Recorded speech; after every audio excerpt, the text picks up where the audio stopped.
All right, now we're going to move on to another health story. This one is important because I've been saving this one for a while and waiting for the right time, and I think it's time to talk about it. So under Donald Trump and Robert F. Kennedy Jr., we've seen the promotion and the growth of this Make America Healthy movement. And it's all about trying to remove toxins from our foods, get people exercising, all kinds of things that I think everybody listening to this would support and be grateful, if they were actually happening. Unfortunately, when you get down to really looking at what Trump is doing and what RFK is doing, for every positive they may be doing, there's lots of negative happening. So, for example, in the last month or two, Americans have been told it's not the vaccines that have anything to do with autism, it's Tylenol. Now, Tylenol, acetaminophen, the ingredient that's the active ingredient in Tylenol, it can cause harm to your liver. If you take high doses, I say this is somebody who tried to overdose using Tylenol 20-something years ago, and it can do a lot of damage to your liver. It can become fatal. But they're claiming it's related to autism. Okay, I'm not going to speak to that specifically. I haven't looked into their references. I know they did reference one or two studies. Most of the mainstream just kind of laughed and said, Trump and RFK are pointing at Tylenol. What a bunch of idiots. And then it seems like some of the health freedom movement was like, oh my God, okay, why are they not talking about vaccines? This seems like a cop-out. Well, here's another reason we should be concerned about this. If RFK is genuinely trying to find the causes of autism, I've got a bunch of links here showing that what Trump is actually doing and what RFK is doing is not helping.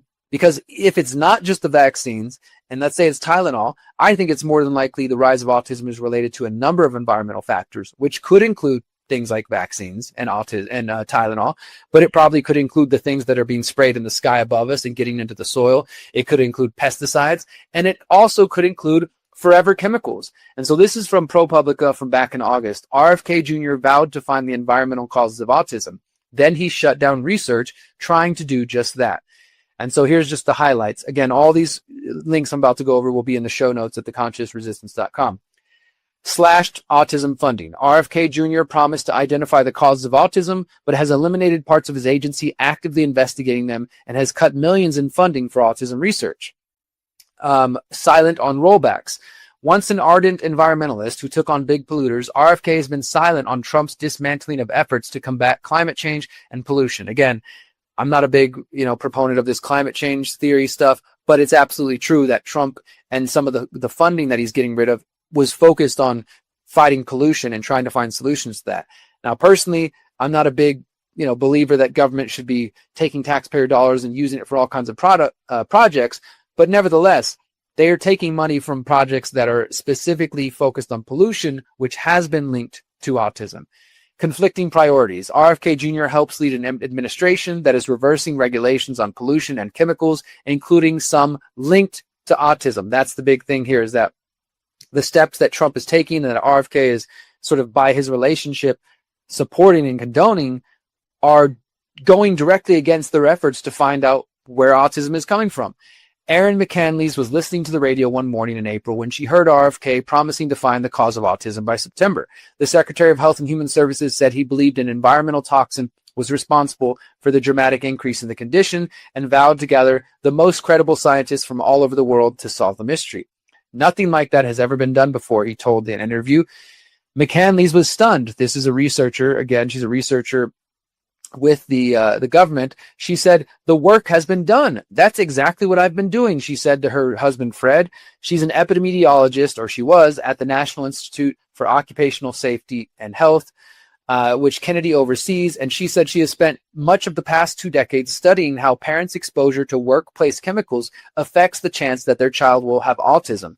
Just 3 weeks earlier, she had been finalizing her 4th major paper on the topic when RFK eliminated her entire division. Kennedy also has overseen tens of millions of dollars in cuts to federal funding for research on autism. So, right there is like, you've got a woman within the government, National Institute for Occupational Safety and Health, who is an epidemiologist, who says she's written several papers showing that there's workplace chemicals that parents are exposed to that are linked to autism and may be causing the rise in autism.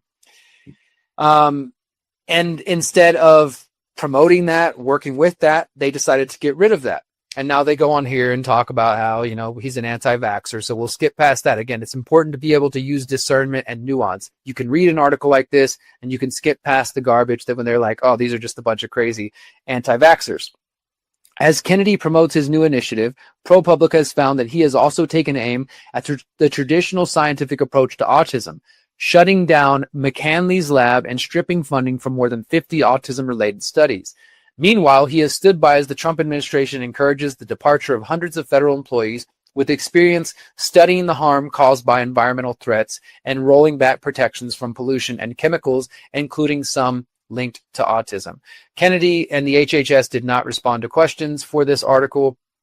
Genetic factors account for a significant portion of autism cases, according to this researcher, and research like hers and other government-funded scientists have conducted over the past 2 decades has established that environmental factors have a role too and can combine with genetics. And if you understand epigenetics, that your DNA and your genetics can change, they're not static, based on your emotional state, trauma, as well as environmental factors. So it can be a combination of things. It can be genetic, which is the sort of nature argument, versus environmental factors, but maybe the two can combine together, and that your genes and your DNA can change and maybe make your children more predisposed to things like autism because of things you've been exposed to in the environment. Multiple factors can even converge within the same individual. Some of those environmental risks could be reduced by the very measures that the Trump administration is rolling back. Kennedy would have been well positioned to advocate for researchers looking into environmental causes of autism while he's on Trump's cabinet. Unfortunately, that's not what he's doing. So this is a pretty long article. We're just going to read a little bit more here. And this epidemiologist that they're interviewing, she says, I don't think he's aware of my work or most of the literature that's been published on what the causes of autism are. She says that she's been studying how a toxic chemical called beryllium causes chronic lung inflammation in workers when she began to seriously think about autism. This was in 2005. She starts researching, getting into autism. And then she starts working with other researchers. They start comparing data sets, information that they gathered from 2 large group of parents, those who had children with autism and those whose kids developed neurotypically, which means they didn't have autism. Comparing the group's chemical exposures before their children were born could help illuminate the causes of the condition. Another epidemiologist at the University of California, Davies, says that they were a pioneer searching for the causes of autism, and in that 2009, she published a much-cited paper highlighting a 7-fold increase in diagnosis in California.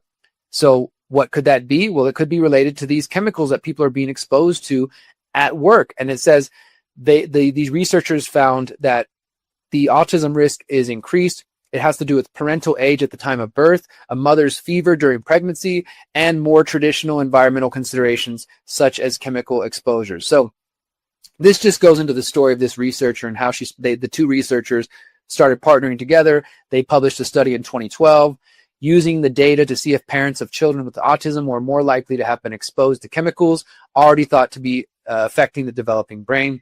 The work was technical and time-consuming, but the analysis showed a clear relationship. Mothers and fathers of children with autism were more likely than parents of unaffected children to have been exposed to solvents such as lacquer, varnish, and xylene on the job. These solvents evaporate quickly and can be easily inhaled or absorbed through the skin. Chemical plant workers, painters, electricians, plumbers, construction workers, cleaners, and medical personnel are among those who may be exposed to these solvents. Now, they had a small sample size, just 174 families, but the results found that there were possible links between autism and exposure to metals and certain solvents during early childhood and pregnancy, including one solvent called methylene chloride. They also tracked with studies linking chemicals to miscarriage or reproductive problems, birth defects, and other developmental problems besides autism. So the point in this article is that they've done a study in 2019. They did another study in 2012, then 2019 with more than 950 families. That 2019 study showed that women exposed to solvents during pregnancy and the 3 months leading up to it were 1.5 times more likely to have a child with autism than women who were not exposed to it. Then they published another study in 2023, which took the link between solvent exposure and autism as a starting point. They looked at blood samples to check out the genetic makeup of the parents of the children with autism. And they found that when they were exposed to solvents on the job, people with specific variants of 31 genes had an especially elevated risk of having a child with autism. Their genetic makeup appeared to increase the risk solvents by themselves posed. Some of those 31 genes help cells connect with another. Others play a role in helping cells migrate to different areas so they can grow into the various parts of the brain. So the point is that these researchers are saying like, hey, RFK, we've already done a lot of this homework. We've already shown how these different forever chemicals, including BPA, air pollution, pesticides, diesel exhaust, etc., and in those solvents that they just mentioned, can lead to autism and other defects. But the Trump administration is either not paying attention to these studies, or they're firing the people who are doing the studies, like this woman here. Here's another one.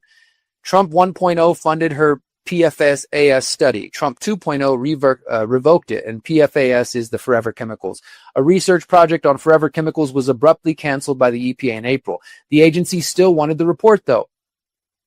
When EPA awarded researchers $1.6 million grant in 2020 to study forever chemicals in rural communities, the agency described the work as a top priority. But 3 months ago, the research team was abruptly ordered to stop their project. In contrast to the EPA's support during Trump's first administration, the current administration defunded the research because it no longer, quote, advanced program goals or agency priorities. And so this just goes into another story of how people, who are researching forever chemicals and how that could be connected to autism and just forever chemicals in general are being defunded under Trump's second administration. Here's another one. This is the big announcement. This is where Trump decides to reverse a rule by Biden. This is one of the good things that Biden did, or whoever was, was the puppet master of Biden that they did. EPA announces it will keep maximum contaminant levels for PFOA and PFOS. These are forever chemicals. EPA intends to provide regulatory flexibility and holistically address these contaminants in drinking water.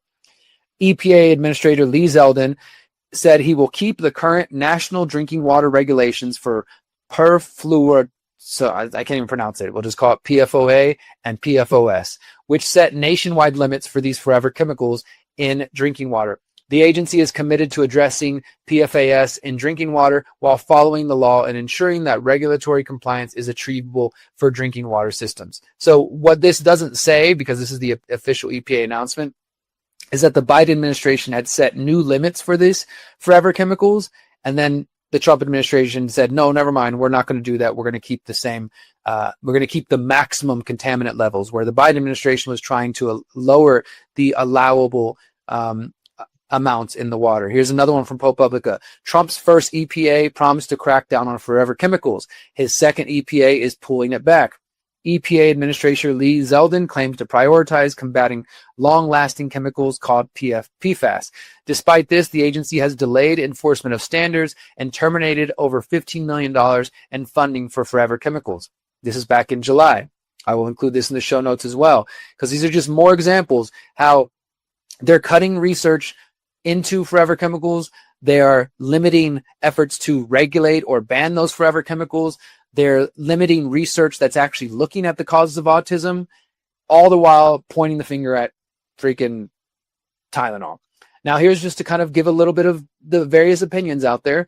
According to a January 2023 study finds little evidence of link between autistic traits and forever environmental chemicals. Kaiser Permanente analysis of the ECHO program data is the largest study to date on autistic traits in children and forever chemicals. It says that they found suggestive evidence of an association with autism-related traits in children for just 1 of 8 forever chemicals studied. This was published in the journal Epidemiology, found a modest increase in autism-related traits in children exposed to PFNA, but no association with the others. So this study is basically saying, like, no, forever chemicals are all good. I haven't looked into this. There could be some industry funding behind it, or it could be what it says, and there's just other variables here. But let's look at some other reports. Researchers find forever chemicals impact the developing male brain. This is more recent, July 2025, University of Rochester Medical Center. Forever chemicals have been widely used in consumer and industrial products for the better part of a century, but do not break down in the natural environment. New research from the Del Monte Institute for Neuroscience at the University of Rochester suggests that they are not safe, finding that early life exposure to PFHXA may increase anxiety-related behaviors and memory deficits in male mice. Although these effects were mild, finding behavioral effects only in males was reminiscent of the many neurodevelopmental disorders that are male-biased, said Anya Majewska, professor of neuroscience and senior author of the study, which is published in the European Journal of Neuroscience. Research has shown that males are often diagnosed with neurodevelopmental disorders such as autism and ADHD at a higher rate than females. The researcher says, quote, this finding suggests that the male brain might be more vulnerable to environmental insults during neurodevelopment. So that will give you that link and you guys can check it out. And here's another one. This says prenatal exposure to forever chemicals linked to autistic traits in children, study finds. This is July 2025. This is coming from scipost.org, which is a psychology website. So remember, I showed you that other one a couple seconds ago that said in 2023, they only found one association with one forever chemical. But here we are 2 years later, and this study is saying prenatal exposure to forever chemicals can lead to autistic traits. New research suggests that exposure to certain synthetic chemicals during early pregnancy may be linked to a higher likelihood of autistic traits in children. The study found children whose mothers had a higher levels of exposure to a chemical called perfluorooctanoic acid, PFOA, in their blood during early pregnancy were more likely to show signs of social and communication difficulties by age 4. Now, let me just go back real quick because I think that is the same chemical here. Let's check this one out. So this one said study finds little evidence between autistic traits and forever chemicals. And I think it was the same one. Yeah, no, this one was a different one. PFNA. So they said that was the only one that they found that was the 2023 Kaiser Permanente study. But we go to this one in 2025 and they're pointing at another one, PFOA. So it's slightly different. Then they're also pointing to another forever chemical called PFHXS, which was more strongly associated with autistic traits in children who had a higher inherited risk of autism. So these studies are coming out, guys. The data is out there. I'm going to give you a couple more here. This is from December 2024, the Journal of Hazardous Materials, prenatal exposure to forever chemicals, genetic factors, and autistic traits, evidence from a Shanghai birth cohort. Prenatal PFOA exposure was associated with an increased risk of autistic traits in children at the age of 4. Increased risk was mitigated by self-reported pre-pregnancy folic acid supplementation. Prenatal exposure to PFHXS exposure and genetic predisposition may collaboratively contribute to an elevated susceptibility to autistic traits in children. That will be in the show notes as well. And one more here. This is, what's the study called? Go up to the top. Excuse me, where is it at? Okay. The effects of parental occupational exposures on autism spectrum disorder, severity, and skills in cognitive and adaptive domains in children with autism spectrum disorder. This is from July 2025. And let's just go ahead and look at what it says here. It's talking about autism. Let's go to the conclusion. Let's just click this. The statistical analysis showed that ASD severity was most consistently associated with increasing estimates of exposure during the index period, 3 months prior to pregnancy until the birth of the child, to phenols, ethylene oxide, and pharmaceuticals. These findings suggest that each of these types of occupational exposures may play a role in severe ASD phenotypes, that's autism. Furthermore, occupational exposures to plastics, polymers were consistently and significantly associated with poorer cognitive skills, deficits in adaptive skills, lower composite measures of both cognitive and adaptive functioning, and increases in several aberrant behaviors. With such robust findings, the evidence presented here indicates broad neurodevelopmental impact from workplace plastics polymers.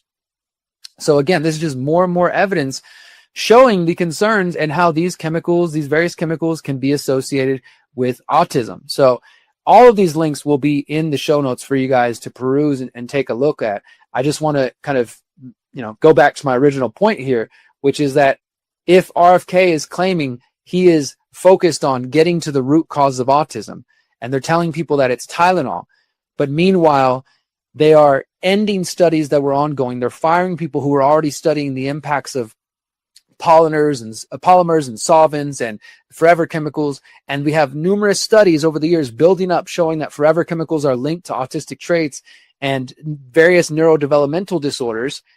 But those are the same types of regulations that Trump is rolling back. So they're rolling back regulations. They are ending funding and getting rid of people who are doing studies in this area.